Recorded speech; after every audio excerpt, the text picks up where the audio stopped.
நம் பள்ளி மாணவர்கள் நூலகத்தை பற்றியும் நூலக பயன்பாடு எப்படி அப்படின்றத தெரிஞ்சுக்கிறதுக்காகவும் நேற்று 7ஆம் வகுப்பு மாணவர்கள் நம்ம ஊர் நூலகத்துக்கு சென்றோம்.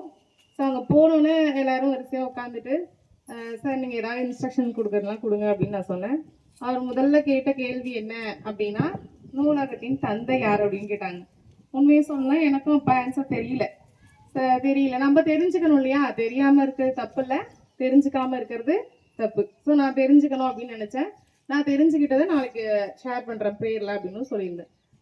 யார் அப்படின்னா அவங்களும் ஆன்சர் சொன்னாங்க. நூலக அறிவியலின் தந்தை அப்படின்னு அழைக்கப்படுறவர் எஸ்ஆர் ரங்கநாதன், அதாவது சீர்காழி ராமாமிர்தம் அரங்கநாதன் அப்படின்னு சொல்லுவாங்க.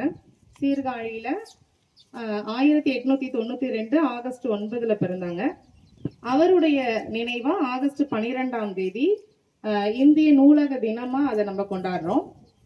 இன்னும் நவம்பர் 14 நவம்பர் 20 வரைக்கும் இந்திய நூலக வாரமாகவும் நம்ம அதை வந்து கொண்டாடுறோம். அவங்க நம்ம பள்ளியில அதுக்கு சில காம்படிஷன்ஸ்லாம் வச்சு பரிசுகளும் வழங்குறேன் அப்படின்னு அந்த நூலகர் சொல்லியிருக்காங்க. அடுத்ததா உலக புத்தக தினம் இன்னைக்கு அப்படின்னா ஏப்ரல் 23 அப்படின்னு சொல்றாங்க.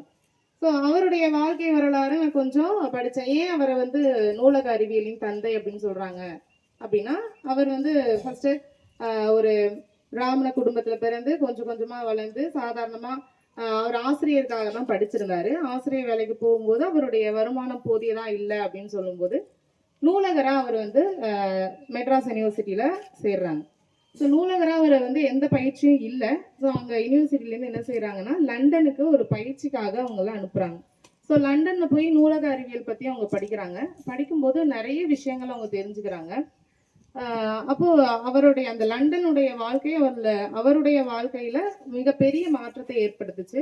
So India திரும்புறாங்க. 1924-25 காலகட்டங்கள்ல அப்போ மெட்ராஸ் யூனிவர்சிட்டியில இருக்கக்கூடிய நூலகத்தை பார்த்தா ரொம்ப பாழடைஞ்சு ரொம்ப மோசமான நிலையில இருந்தது அப்படின்னு சொல்றாங்க. ஸோ இந்த நூலகத்தை நம்ம மாற்றி அமைக்கணும். அப்போ நூலகங்கள் எப்படி இருந்ததுன்னா, யாரும் பயன்படுத்தாத, ரொம்ப அதிகமா யாரும் பயன்படுத்த மாட்டாங்க. நூல்களை சேமிச்சு எல்லாரும் பத்திரப்படுத்தி வச்சுப்பாங்களே தவிர நூல்களை யாரும் அதிகமா பயன்படுத்துறதுக்கு தகுந்த மாதிரி அங்க இல்லை. ஸோ இந்த அமைப்புகளை எல்லாத்தையும் மாற்றி அமைக்கணும். இந்த சூழ்நிலையை அவங்க வந்து ஒரு சவாலா எடுத்துக்கிட்டு நூலகத்துறையில ஒரு பெரிய மாற்றத்தை ஏற்படுத்தணும் அப்படின்னு அவங்க முயல்றாங்க. ஸோ அப்ப நூலகம் அப்படின்றது ஒரு இடத்துல ஒரு அமைப்பு, ஒரு நிறுவனங்கள்ல எப்படி இருக்கணும் அப்படின்னா, மையப்பகுதிக்கு பக்கத்துல இருக்கணும். எல்லா புத்தகங்களையும் வரிசையா அடுக்கப்பட்டு இருக்கணும். வாசகர்கள் அதுல நேரா போய் நமக்கு என்ன புத்தகம் வேண்டும் அப்படின்னு அந்த புத்தகங்கள் பக்கத்துலயே போய் தேடி எடுத்துக்கணும் அப்படின்ற மாதிரிலாம் அவங்க வந்து சில விதிகளை வகுக்கிறாங்க. ஒரு 5 விதிகளை அவங்க முதல்ல வகுத்து சொன்னாங்க. ஸோ முதல்ல என்ன அப்படின்னா, முதல் விதி என்னன்னா, புத்தகங்கள் அப்படின்றது எல்லாருக்கும் உரியது, அதை வந்து எல்லாரும் பயன்படுத்தணும் அப்படின்றதுதான் முதல் விதி. அடுத்த விதி என்ன அப்படின்னா, ஒவ்வொரு வாசகரும் அவரவர் புத்தகம் அப்படின்றது 2வது விதி. 3வது விதி என்ன, ஒவ்வொரு புத்தகமும் அவரவர் வாசகரை உடையது அப்படின்னு. 4வது என்ன அப்படின்னா, வாசகருடைய நேரத்தை மிச்சப்படுத்தணும் அப்படின்றது. 5வது விதி என்ன அப்படின்னா, அதாவது நூலகம் அப்படின்றது வளர்ந்து வரக்கூடிய ஒரு உயிரினம் அப்படின்னு சொல்லி ஒரு 5 விதிகளை அவர் வரையறை செய்யறாங்க. ஸோ அது மட்டும் இல்லாம நிறைய கோட்பாடுகளையும் வகுத்திருக்காங்க, எப்படி வந்து லைப்ரரி இருக்கணும் அப்படின்னு. ஸோ இதுக்காக அவங்களுக்கு பத்மஸ்ரீ விருது கொடுத்தாங்க. அதுக்கப்புறம் அவருடைய பிறந்த நாளை நம்மளுடைய நூலக தினமாகவும் இந்திய அரசு வந்து கொண்டாடிட்டு வருது. ஸோ இதெல்லாம் நான் திரட்டின செய்திகள் உங்கள்கிட்ட ஷேர் பண்ணிக்கணும்னு நினைச்சது.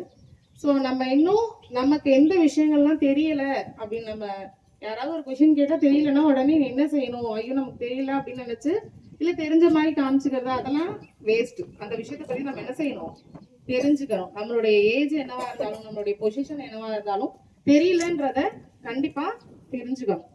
நன்றி.